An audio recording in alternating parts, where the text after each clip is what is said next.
हो ना। क्या जवानी खरीद सकते हो? क्या अपना खोया हुआ वक्त पैसे से ला सकते हो? टाटा जी चले गए, उनके पास हजारों करोड़ की संपत्ति थी। वो चाहते तो कभी मरते ही ना, पैसे से समय को खरीदते रहते। 2 साल खरीद लेते, 10 साल खरीद लेते। लेकिन वो दुनिया का सबसे अमीर व्यक्ति टाटा जी जब गए तो 1 मिनट भी ना खरीद पाए। सारी दौलत देके क्या 1 मिनट खरीद पाए? कि साहब हम 1 मिनट की जिंदगी और दे दो। 1 दिन खरीद लेते कि साहब ले लो पैसा जितना लेना, 1 दिन तो दे दो। सारी दौलत देकर भी आप 1 दिन खरीद ना पाओगे। लेकिन सारा समय उसी जगत में और संसार के सुखों के पीछे हम गवाते रहते हैं। साहब पैसा कमाना बिल्कुल बुरा नहीं है, पैसा कमाना चाहिए, पर पैसे कमाने में इतने अंधे ना हो जाओ कि भगवान को भूल जाओ।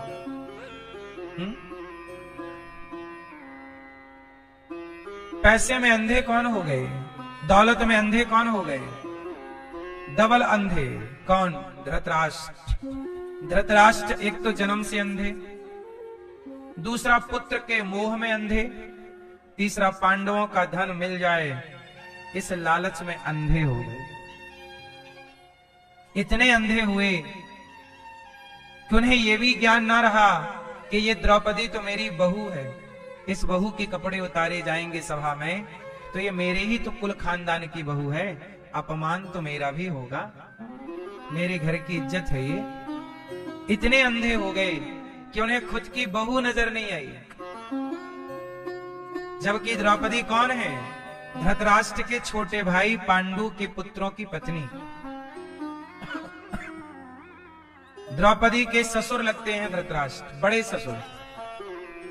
बड़े ससुर मतलब ताऊ ससुर। ससुर के बड़े भैया। इतने अंधे हो गए कि दिखाई ना पड़ा कि तो मेरी बहू है। क्यों अंधे हो गए? पुत्र का मोह था, मोह का पर्दा पड़ गया था, मोह का और लालच का। पांडवों का भी धन मिल जाए, जबकि अंधे। अब मैं आपको बस ये बात इसलिए तो बता रहा हूं कि पैसे कमाना बिल्कुल बुरा नहीं है, पर पैसे कमाते कमाते अंधे हो जाना, बेईमानी करने लग जाना, दूसरों का भी लूटने लग जाना।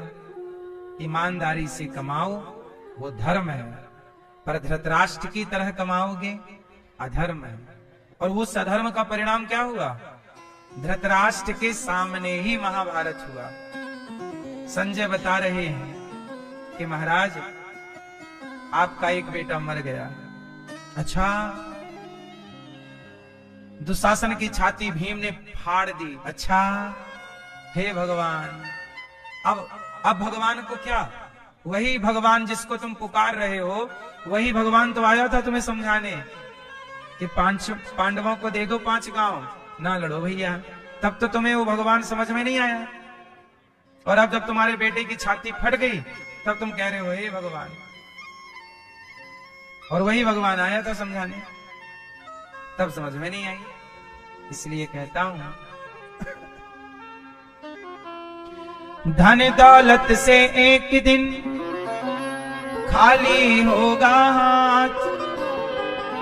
धृतराष्ट्र के पास अपार दौलत थी, लेकिन खाली हो गया। धन दौलत से एक दिन अधर्म में चले गए, सब चला जाएगा। धन दौलत से एक दिन खाली होगा हाथ, अंत समय भगवान का भजन चलेगा। इसलिए कहता हूं भर ले भक्ति का दिल में खजाना रे, भर ले भक्ति का दिल में। कृष्ण प्यारे को तूने नहीं जाना रे, जो करना है जल्द कर, क्यों बैठा है मौन। पल में प्रलय होएगी, पल की जाने कौन। व्यर्थ अब तो ना जीवन गवाना रे, व्यर्थ अब तो ना जीवन गवाना रे। कहीं न उसको ढूंढ तू कर ले यह विश्वास, प्रेम बिंदु को देख कर आता प्रभु है पास। इससे ज्यादा भी, इससे बढ़कर भी क्या समझाना रे, इससे ज्यादा क्या समझाए। उसको कहीं न ढूंढ तू, भगवान को कहीं न ढूंढिए, कर ले यह विश्वास। भगवान को कहीं न ढूंढिए, कहाँ है वो? प्रेम बिंदु को देख कर। प्रेम, जहां प्रेम है भगवान वही है। भगवान कहाँ रहते हैं? बोलो मेरी माँ, जहां प्रेम है। अच्छा एक बात बताओ, प्रेम बंदर भी समझता है, पता है आपको? बंदर को प्रेम से खिलाओ ना तो तुम्हारे हाथ से उठा उठा खाता है, और यदि उससे लग जाएगा कि ये प्रेम नहीं करता हमें मारेगा तो दूर रहता है। हाँ या ना? प्रेम से दोगे तो कुत्ता भी तुम्हारे पास आ जाता है, नहीं? प्रेम की भाषा कुत्ता भी समझता है। बोलो हाँ। प्रेम की भाषा चिड़िया भी समझती है। तुम किसी बगीचे में जाओ दाना लेके, तो वो चिड़िया, वहां के पशु पक्षी तुम्हें पहचानने लग जाएंगे कि हमारे लिए लाता है खाने के लिए, और तुम्हें देख के वो चै चै चै चै करके तुम्हारे पास आ जाएंगे। ये बात सही है कि नहीं? प्रेम चिड़िया भी जानती है, गिलहरी समझ जाएगी कि आप प्रेम करने वाले हैं, खिलाने वाले, तुम्हारे हाथ से खाएगी। प्रेम, प्रेम में पशु पक्षी भी तुम्हारे पास आ जाते। अरे प्रेम की भाषा शेर भी समझता है। बोलो हाँ कि ना? प्रेम की भाषा पशु पक्षी चिड़िया सब समझते हैं। तो जरा बताइए, क्या वो परमात्मा प्रेम की भाषा नहीं समझता? वो प्रेम की ही भाषा समझता। इसलिए प्रेम से जब भगवान को पुकारते हो, प्रेम की कोई भाषा है? आप बताओ, पूछ रहा हूं मैं, प्रेम की भाषा क्या है? क्यों भैया? भैया प्रेम की कोई भाषा होती है? प्रेम की भाषा नहीं होती, पर प्रेम का प्रमाण होता है। प्रेम की भाषा कुछ भी नहीं है। आपको आती हो कोई प्रेम की भाषा तो बता दीजिएगा हमें। प्रेम की कोई भाषा नहीं है, लेकिन प्रेम का प्रमाण है क्या? आंसू। जब आंखों से आंसू आते हैं, जिनके लिए भी वो आंसू ये बताते हैं कि इनके लिए आपके हृदय में जगह है। वो प्रेम छलकता है आंसू बन करके। कोई भगवान की याद में रोता है तो भगवान का प्रेम समझ लिया जाता है, किसी भगवान से प्रेम है। कोई स्त्री के लिए रोता है तो स्त्री से प्रेम है, ये समझ लिया जाता है। पुरुष के लिए रोता है, पुरुष के लिए प्रेम है, ये समझ लिया जाता है। आपके आंसू जिनके लिए बहते हैं, आपका अटैचमेंट, आपका लगाव, आपका प्रेम उनसे है। अब अपने आप से पूछिएगा कि कभी आपके आंसू भगवान की याद में भगवान के लिए बहे हैं? यदि बहे हैं तो समझिएगा कि आपका प्रेम भगवान से है, वरना धूप बत्ती फूल चढ़ाना ये तो सब औपचारिकताएं हैं। इस औपचारिकता में ही यदि आप उलझे रहना चाहते हैं तो आपको रोक कौन सकता है? लेकिन मुझे लगता है कि इस औपचारिकता से एक कदम आगे जाना चाहिए और इस औपचारिकता को प्रेम में बदल लेना चाहिए। और भगवान क्या कहते हैं? राम ही केवल प्रेम प्यारा।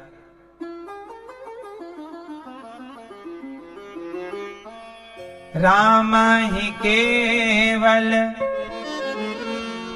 प्रेम प्यारा, जान ले ये जो जान निहारा। भगवान प्रेम चाहते हैं, इसलिए औपचारिकता में ना फंसे रहना।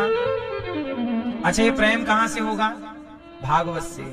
जब आप भागवत सुनेंगे, कथाएं सुनेंगे, तो आपके हृदय में क्या प्रकट होगा? प्रेम। इसलिए हमारे श्री बाबूलाल कोका जी, मैया श्रीमती गीता देवी कोका जी आप कथा का आयोजन करा रहे हैं ताकि आप देखो, कथा ये इसलिए करा रहे हैं क्योंकि इनके भीतर प्रेम है। भागवत कौन करा सकता है? जिसके भीतर प्रेम है वही भागवत करा सकता है। जिसके भीतर प्रेम नहीं है भागवत क्यों करेगा? तो हमारे यजमान जी यदि ये भागवत जी का आयोजन करा रहे हैं तो निश्चित ही इनके हृदय में प्रीति है, प्रेम है। आप मंदिर जा रहे हैं तो निश्चित आपके अंदर प्रेम है, वरना कोई क्यों मंदिर क्यों? लोग कहते हैं यार मंदिर क्यों जाते हो, भगवान तो सब जगह रहता है। देखो भगवान सब जगह रहते हैं, ये बात बिल्कुल सत्य है। बोले जब भगवान सब जगह रहता है तो मंदिर जाने की क्या जरूरत है? अच्छा ये बताओ, सब जगह घर होते हैं, यहां भी घर हैं, वहां भी घर हैं, वहां भी घर हैं, तो जब सारे घर ही हैं तो आप किसी भी घर में क्यों नहीं घुस जाते हैं? अपने ही घर क्यों जाते हैं? घर तो बहुत सारे हैं पर अपने ही घर में आपको विश्राम मिलता है। ऐसे ही हवा सब जगह होती है पर गर्मी लगती है तो कूलर एसी की ठंडी हवा में ही शांति मिलती है। ऐसे ही भगवान सब जगह है लेकिन मंदिर में ही शांति प्राप्त होती है। हवा सब जगह है पर कूलर के आगे, कूलर की हवा, पंखे की हवा, एसी की हवा, तीनों हवा है। और लू, गर्मी में क्या चलती है? लू। लू क्या है? लू भी एक हवा है,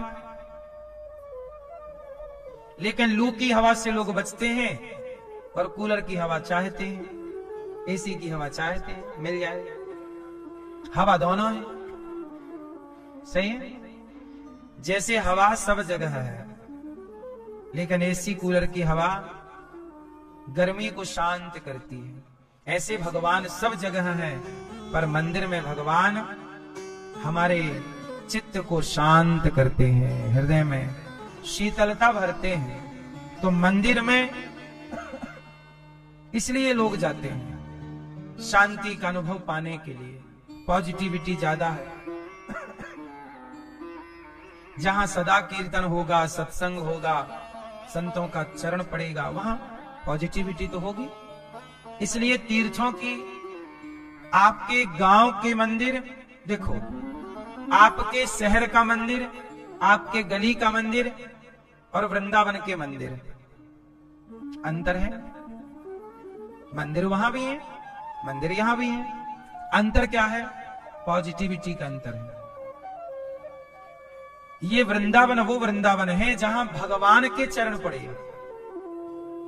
और इस धरती पे ऐसा कोई संत, कोई भक्त ना होगा जो कभी ना कभी वृंदावन आया ना हो। तो वो सभी संत और भगवान का वो पॉजिटिविटी आज भी इस धरती पर है। इसलिए यहां का अनुभव आपके गांव के और गली के और शहर के मंदिर के अनुभव से ज्यादा है। यहां बोलो हाँ। अयोध्या में भी मंदिर है, राम जी के मंदिर आपके गांव और शहर में भी है, लेकिन अयोध्या के मंदिर में ये विशेषता है कि वहां राम रहे हैं, राम के चरण पड़े हैं, वहां राम खेले हैं वहां। तो वो पॉजिटिविटी वहीं प्राप्त हो सकती है और कहीं। इसलिए तीर्थों की महिमा बढ़ जाती है। भगवान तो प्रेम से मिलते हैं, प्रेम यदि है तो जहां पुकार लो। कोई ऐसा नहीं है कि भगवान यहां है और यहां नहीं है। तो यह सब परिवार का धन्यवाद कि इनके अंदर प्रेम है और इनके कारण भागवत आप सब सुन रहे हैं, तो आप सबके हृदय में भी प्रेम का दीपक जलेगा। श्री बाबूलाल जी कोका जी और श्रीमती गीता कोका जी, आपकी बेटी प्रज्ञा ठेठवार जी, दामाद जी प्रज्ञेश ठेठवार जी, रेयांश जी और श्रीनिका जी, पिताजी आपके स्वर्गीय गंगाधर कोका जी, माता स्वर्गीय मथुरा कोका जी, ससुर जी स्वर्गीय लखनलाल गोपाल जी और सासू मां आपकी स्वर्गीय लीला गोपाल जी, जिनकी पुण्य स्मृति में आप ये आयोजन करा रहे हैं। छत्तीसगढ़ बिलासपुर से आप आए हैं। तालियां बजाकर एक बार यजमान परिवार का हम स्वागत करेंगे। कल की कथा में हम लोगों ने सुना कि धुंधकारी नाम का एक पापी व्यक्ति, जिसने अपनी माता को मारा, पिता को मारा, आखिरी में वो प्रेत बन गया। माँ बाप को मारा धुंधकारी ने, प्रेत बना, प्रेत बन के भटका। तब उनके भैया गौकर्ण जी ने उन्हें भागवत सुनाई और वह प्रेत योनि से मुक्त हुए। भागवत जी जीते जी व्यक्ति को तो मुक्त करती हैं, मर जाने के बाद कोई भागवत सुने तो वह प्रेत योनि से भी मुक्त हो जाता है। उनकी सदगति हुई, प्रेत योनि से मुक्ति हुई। भागवत जी कहां से स्टार्ट हुई हैं, इसको पुनः स्मरण कर लेते हैं। भागवत जी एक प्रश्न से प्रारंभ हो रहे हैं। भागवत जी में एक प्रश्न है। क्या प्रश्न है? परीक्षित जी ने पूछा, सूत जी ने, शौनक आदि ऋषियों ने पूछा कि हे गुरुदेव ये बताइए, मनुष्य का धर्म क्या है? हम इस धरती पर क्यों आए हैं? आप लोगों से एक सवाल है, आप लोग इस धरती पर क्यों आए हैं? आपके आने का उद्देश्य क्या है? भैया बताएंगे हमारे गुलाबी कुर्ता वाले, आप इस धरती पर क्यों आए हैं? क्या उद्देश्य है आपका? स्वयं को जानने के लिए आप कौन हैं? कौन है आप? जान गए आप कौन हैं? क्या अभी बाकी है? मनुष्य का धर्म क्या है?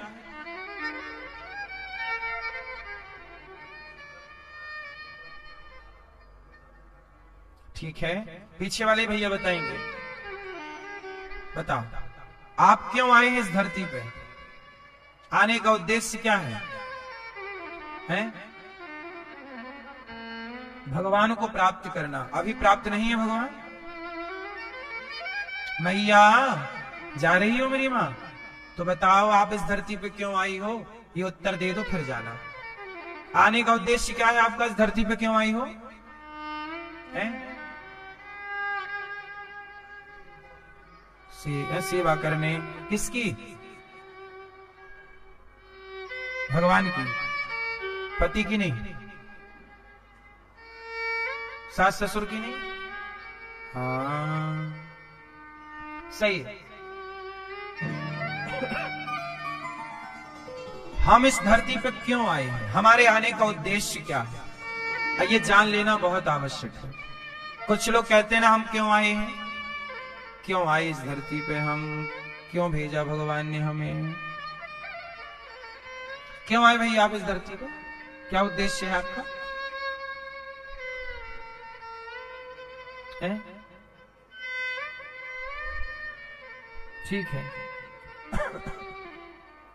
देखो, इस संसार में हम लोग क्यों आते हैं, तो आपको उत्तर दे दूं। इस धरती पे हम लोग आते हैं, इस प्रश्न के उत्तर 2-3 हैं। मैं तीनों उत्तर दूंगा, तीनों समझने होंगे आपको। हम इस धरती पे क्यों आए हैं? हम इस धरती पे अपने किए गए कर्मों का फल पाने के लिए आए हैं। पहला, हमने जो कर्म किए थे पूर्व में, अच्छे या बुरे, उसका फल पाने हम इस संसार में मनुष्य बनकर आए हैं। कोई कुत्ता बन के आया, कोई बिल्ली बन के आई, कोई गधा बन के, सब अपना पूर्व कर्मों का फल भोग रहे हैं। आप और हम क्यों आए इस धरती पर? स्त्री पुरुष कर्मों का फल प्राप्त करने, पहला। दूसरा, हम मनुष्य क्यों बने? हम मनुष्य इसलिए बने कि भगवान हमसे कहते हैं कि जाओ, तुम मनुष्य हो, बुद्धिमान हो, समझदार हो, तुम किसी की मदद करना, तुम किसी के काम आना, तुम किसी की हेल्प करना। तो हम इस धरती पे क्यों आए हैं? किसी को सुख पहुंचाने के लिए, किसी को रास्ता बताने के लिए, किसी की सेवा करने के लिए, किसी की हेल्प करने के लिए हम इस धरती पे आए हैं। लेकिन आजकल आदमी हेल्प करता नहीं है। आप करते हैं, ये अच्छी बात है। तीसरा, हम इस धरती पे क्यों आए हैं, आने का उद्देश्य क्या है? तो इस धरती पे आने का उद्देश्य है, हमारी एक वस्तु खो गई थी, हमारी एक वस्तु खो गई थी, हम उसे ढूंढने आए हैं। क्या खो गया आपका? हमारे भगवान हमसे कहीं खो गए, हमारे भगवान हमसे कहीं खो गए, और खो गए तो हम ढूंढने आए। सारी जिंदगी व्यक्ति उसी परमात्मा की तलाश करता है। नहीं, आप लोग किसकी तलाश कर रहे हैं? केवल आप लोग नहीं, इस धरती का प्रत्येक व्यक्ति, चाहे वो हिंदू हो, मुसलमान हो, ईसाई हो, यहूदी हो, पारसी हो, बौद्ध हो, जैन हो, कोई भी हो, इस धरती का प्रत्येक व्यक्ति भगवान को ही पाना चाहता है। कैसे? तो सुनो, हमारे भगवान का एक नाम है आनंद। क्या नाम है? नंद के आनंद भयो जय कन्हैया। भगवान का एक नाम है आनंद। जो आनंद सिंधु सुख राशि, सी करते त्रैलोक्य सुपासी। राम का नाम है आनंद, भगवान का नाम क्या है? अब बताइए, आनंद कौन नहीं चाहता? हिंदू चाहता है आनंद, मुसलमान चाहता है आनंद, ईसाई चाहता है आनंद। इस धरती का प्रत्येक प्राणी, कुत्ता से, बिल्ली से, चींटी से, हाथी से, किसी से पूछो, क्या चाहता है? आनंद चाहता है। और आनंद मतलब भगवान। डायरेक्ट, इनडायरेक्ट, कोई डायरेक्ट आनंद चाहता है, कोई इनडायरेक्ट। चाहते सब भगवान को ही हैं। सबने अपने नाम रख रखे हैं, परिभाषाएं बना रखी हैं। सब लोग अनेक अनेक भाव से, नाम से, कोई ओपन, कोई गुप्त में चाह उस आनंद को ही रहा है। इसलिए लोग किसके पीछे भाग रहे हैं? आनंद के। भैया आनंद नहीं आया, क्यों? घर बनाए, कैसा बनाए? यार ये डिजाइन में आनंद नहीं है, मजा नहीं आ रहा, ये नहीं, ऐसा होना चाहिए। ये वाला कलर अच्छा नहीं है, इसमें मजा नहीं, ये आनंद है। ये वाला कपड़ा नहीं, आनंद नहीं है इसमें, है ना? हर खाने से लेकर सोने के लिए गद्दा लाते हो, यार ये अच्छा नहीं है, ये इसमें ज्यादा आनंद है। आप लोग सारी जिंदगी आनंद की तलाश करते हैं, करते हैं कि नहीं? तो इस धरती पे आप क्यों आए मनुष्य बनकर? आपका भगवान आपसे कहीं खो गया, मतलब आपका आनंद कहीं आपसे, आपका आनंद खो गया। आपसे क्या खो गया मैया? आपका आनंद। इसलिए आप लोग किसकी तलाश में हो? आनंद। भैया आनंद नहीं आया, आनंद। इसलिए सुख, बोलो सुख, मजा, सुख, मजा, आनंद, ये तीनों एक ही है कि अलग अलग है? सुख का उल्टा क्या होगा? दुख। मजा का उल्टा क्या होगा? सजा। आनंद का उल्टा क्या होगा? इस धरती में सबका उल्टा है। सुख पाओगे तो दुख जरूर मिलेगा, क्योंकि सुख का दूसरा पहलू दुख है। जो सुखी है वो दुखी जरूर होगा, जो मजे में है वो सजा में जरूर रहेगा, अर्थात उसे कोई कष्ट होगा। लेकिन जो आनंद में है वो सदा आनंद में है, क्योंकि आनंद का उल्टा नहीं है, प्लस है आनंद का परमानंद और आनंद। यहां उल्टा नहीं है, कुछ है। सुख का उल्टा दुख, आनंद का उल्टा क्या? इसलिए संसार के लोग दुखी इसलिए हैं क्योंकि सुखी हैं। जो सुखी है वो दुखी इसलिए रहेगा क्योंकि दूसरा पहलू ही दुख है। लेकिन आनंद में जो है, इसलिए आप ये मत कहा करो कि हम सुखी हैं, ये कहा करो हम आनंद में हैं। आनंद में, आनंद में। कैसे हो भैया? आनंद है सर, आनंद में। भैया कैसे हैं आप लोग? क्या कहें? सुखी हैं? सुखी हैं। आप लोग आशीर्वाद भी देते हो, सुखी रहो, सुखी रहो। आनंद। इसलिए मेरी मां भगवान की तलाश करने आए हैं। आपका आनंद कहीं गुम हो गया, खो गया, इसलिए उस आनंद को ढूंढ रहे हैं आप। चींटी भी ढूंढ रही है आनंद, कहां खो गया। कुत्ता भी ढूंढ रहा है आनंद, कहां खो गया।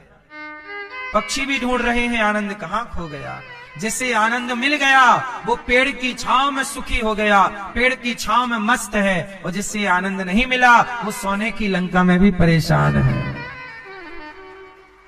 आनंद है ईश्वर, उसका अनुभव जिसे हो जाए, वो जिसे मिल जाए, वो झोपड़ी में खुश है, मस्त है।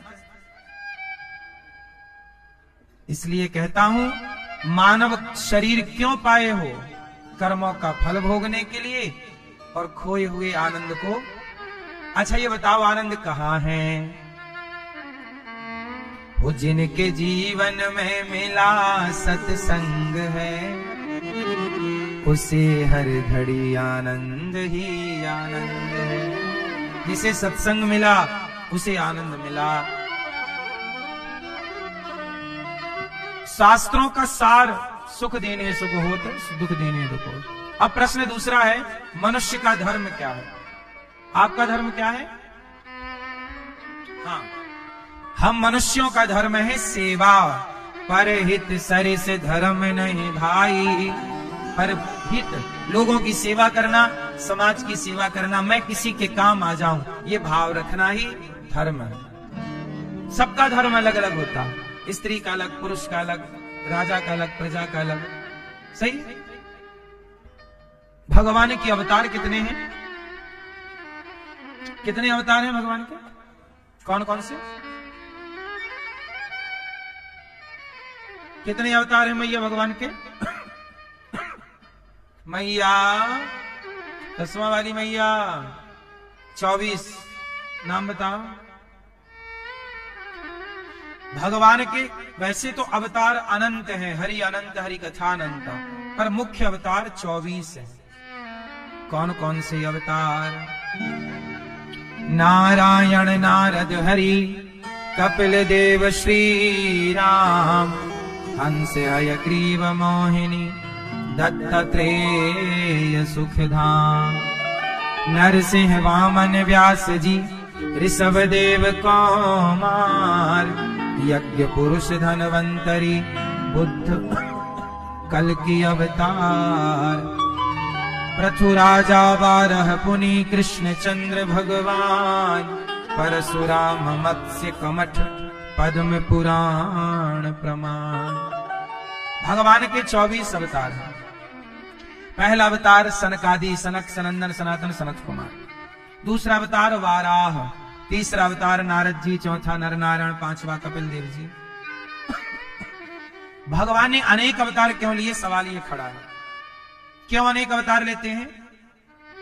अनेक कल्प में, अनेक समय पर, अनेक कार्यों के लिए भगवान अनेक अवतार लेते हैं। जैसे एक राक्षस ने वरदान मांग लिया, ना दिन को मरूं, ना रात को मरूं, ना अस्त्र से मरूं, ना शस्त्र से मरूं, ना ऊपर मरूं, ना नीचे मरूं, मरूं ही नहीं, 12 महीने में किसी महीने नहीं मरूं। तब उसके लिए भगवान ने एक अलग से डिजाइन किया अवतार, नरसिंह अवतार बने और हिरण्यकश्यपु को मारा। उस हिरण्यकश्यपु नाम के दैत्य को मारने के लिए नरसिंह अवतार लेना आवश्यक था, तो उनके लिए नरसिंह अवतार हुआ। बोलो हाँ। हिरण्यकश्यपु के भैया हिरण्याक्ष ने पृथ्वी को पाताल में छिपा दिया, तो पाताल से पृथ्वी को लाना, समुद्र में छिपा दिया ना, पृथ्वी को वहां से निकाल के लाना। अब इसके लिए भगवान को एक वाराह का अवतार लेना पड़ा। कौन सा अवतार? वाराह। तो वहां पे देखो, जो काम वाराह भगवान ने किया वो काम नरसिंह अवतार से नहीं हो सकता।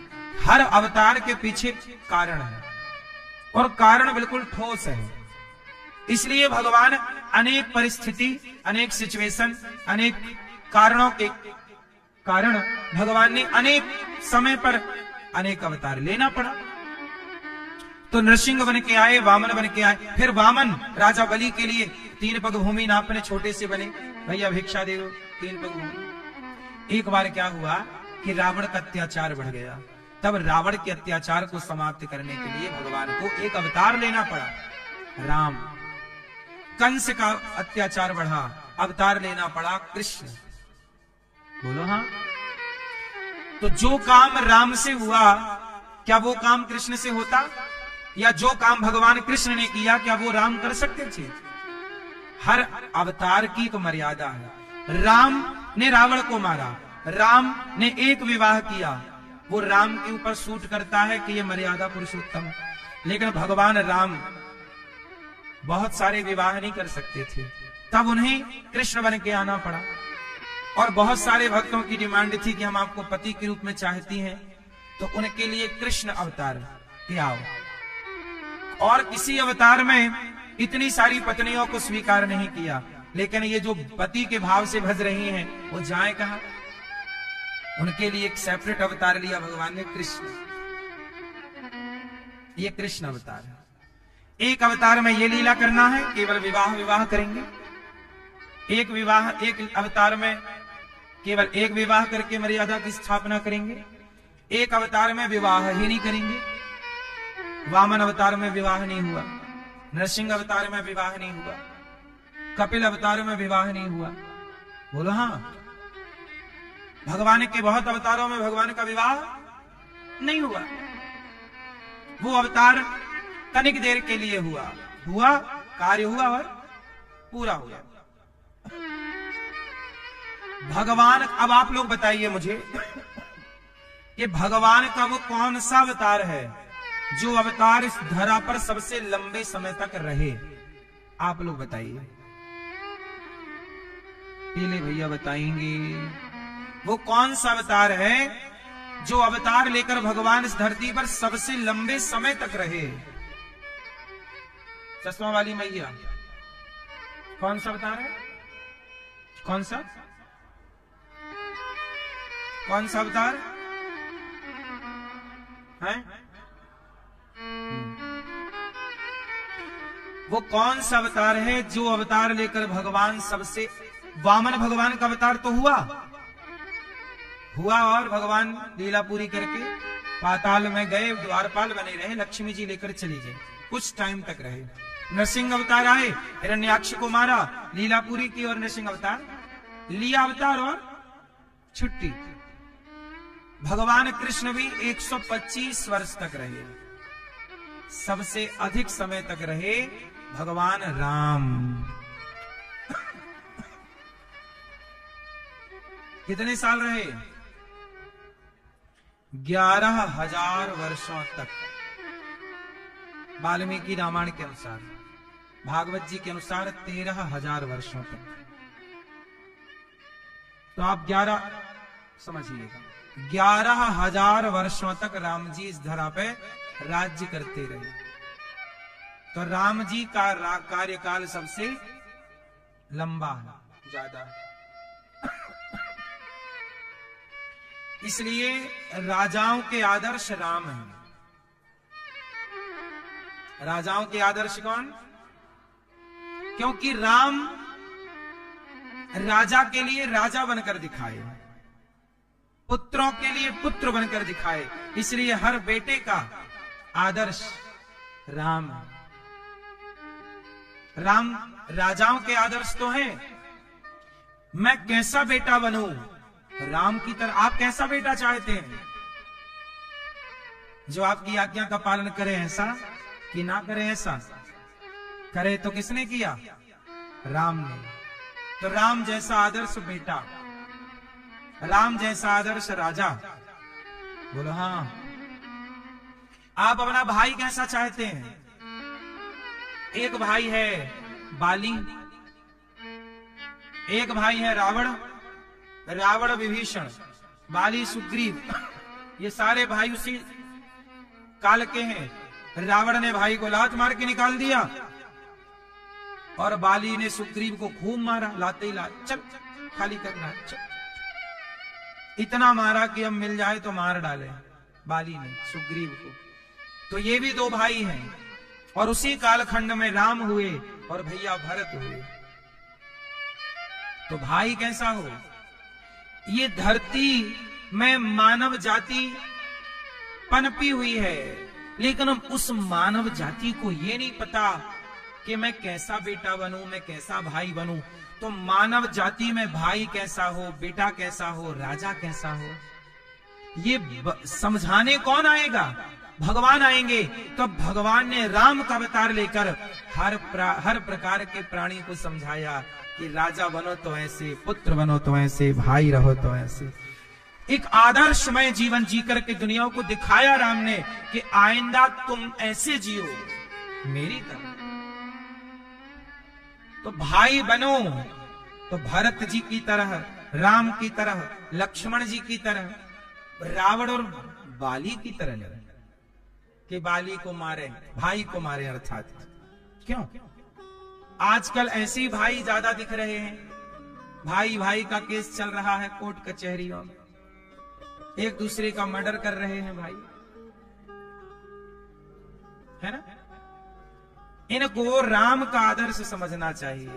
बड़ा भाई कैसा हो, छोटा भाई कैसा हो, सही है कि गलत है?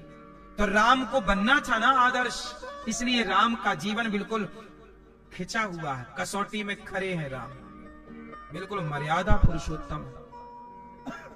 अब मर्यादा की स्थापना हो गई तो दूसरा अवतार ले लिया कृष्ण। अब लीला करेंगे, माखन चुराएंगे, मटकी तोड़ेंगे, रास रचाएंगे, गोवर्धन उठाएंगे, क्योंकि मर्यादा की स्थापना हो चुकी। अब लीला करनी है। तो भगवान के अनेक अवतार हुए अनेक कार्यों के लिए। आपको पहचानना होगा कि जो राम है वही कृष्ण है। तो भगवान के ऐसे 24 अवतार हैं। इन अवतारों को समझना बहुत जरूरी है। कभी भगवान मत्स्य बने, मछली, तक्षक बने, एक बार भगवान स्त्री बन गए। भगवान का एक अवतार स्त्री के रूप में हुआ। कौन सा अवतार था? कौन सा भैया, कौन सा था? भगवान का एक अवतार था मोहिनी। और ये मोहिनी अवतार जो है ये भगवान का विशेष अवतार है। ये स्त्रियों के लिए। इसलिए जब आप अपनी पत्नी को देखा करो, अच्छा सच बताओ, आपकी पत्नी आपका मन मोह लेती है कि नहीं? बोलो बोलो।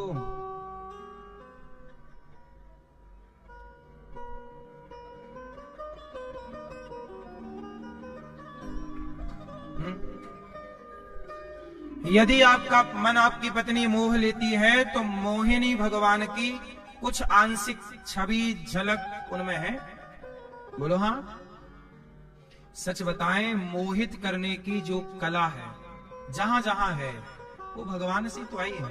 मोहिनी भगवान, हर स्त्री में मोहिनी भगवान का अंश है। और एक बात तो बताओ कि स्त्री किस माटी से बनती है, पुरुष किस माटी से बना है? इन दोनों को बनाने वाला कुम्हार कौन है? तो बनाया तो दोनों को ही उसने। तो जब बनाया है तो अपने गुण भी डाले होंगे। इसलिए पत्नी भी भगवान है, इस भाव से पत्नी का दर्शन करना चाहिए, स्त्री को भगवान के भाव से। इसलिए सनातन धर्म में स्त्री का दर्जा और सम्मान भगवान के बराबर है। आप देख लो, हिंदुओं के अतिरिक्त दुनिया भर के मजहब पंथों को देख लो, क्या कहीं भी स्त्री को भगवान का दर्जा प्राप्त है? बताओ। मुसलमानों के यहां अल्लाह है, वहां ईश्वर का दर्जा किसी स्त्री ने नहीं पाया है। ईसाइयों के यहां यीशु है, वहां किसी स्त्री ने भगवान का दर्जा नहीं पाया है। आप दुनिया भर के मजहब पंथ धर्म ढूंढ के आइए, भगवान का दर्जा केवल सनातन धर्म में स्त्री ने, नारायण अकेले नहीं है, लक्ष्मी के साथ खड़े हैं। भगवान की बराबरी में हमारे यहां नारी को भगवान का दर्जा दिया गया है। जितना सम्मान नारियों का सनातन धर्म में है, इतना सम्मान नारियों का दुनिया में कहीं किसी मजहब पंथ में होए तो मुझे बताइए। इसलिए मैया तुम सनातन धर्म में हो, इस बात का भी तुम्हें गर्व होना चाहिए। हमारे सनातन धर्म में तुम्हें देवी कहा जाता है, वरना सनातन के अतिरिक्त तो दुनिया तुम्हें केवल भोग का सामान समझती है। दुनिया में स्त्रियों की इज्जत क्या है? दुनिया में स्त्री को केवल भोग का सामान समझा जाता है, लेकिन सनातन में स्त्री के बिना पुरुष यज्ञ नहीं कर सकता। ये नारी का सम्मान सनातन में है। हमारे यहां स्त्री को देवी कहा जाता है। हमारे यहां स्त्री के पांव धुलकर, स्त्री कौन? मां के रूप में जो स्त्री है, मां के पांव धुलकर के पीने का विधान है। कहते ना मां के चरणों में जन्नत होती है। जननी जन्म भूमश्चा स्वर्गादपि गरीयसी। इसलिए सनातन धर्म जितना श्रेष्ठ है, दुनिया ढूंढ आई है ना। हमने तो दुनिया बहुत करीब से देखी है। मेरी मां, नारी का सम्मान सनातन में ही है। आपको लगता है कि और कहीं नारी का सम्मान है? बोलो। हमारे सनातन में नारी का सम्मान है भगवान की तरह। इसलिए कहा जाता है कि जरा ढक के रहा करो, मर्यादा में रहा करो। तो लोगों को बात बुरी लगती है कि आप क्यों कहते हो कि मर्यादा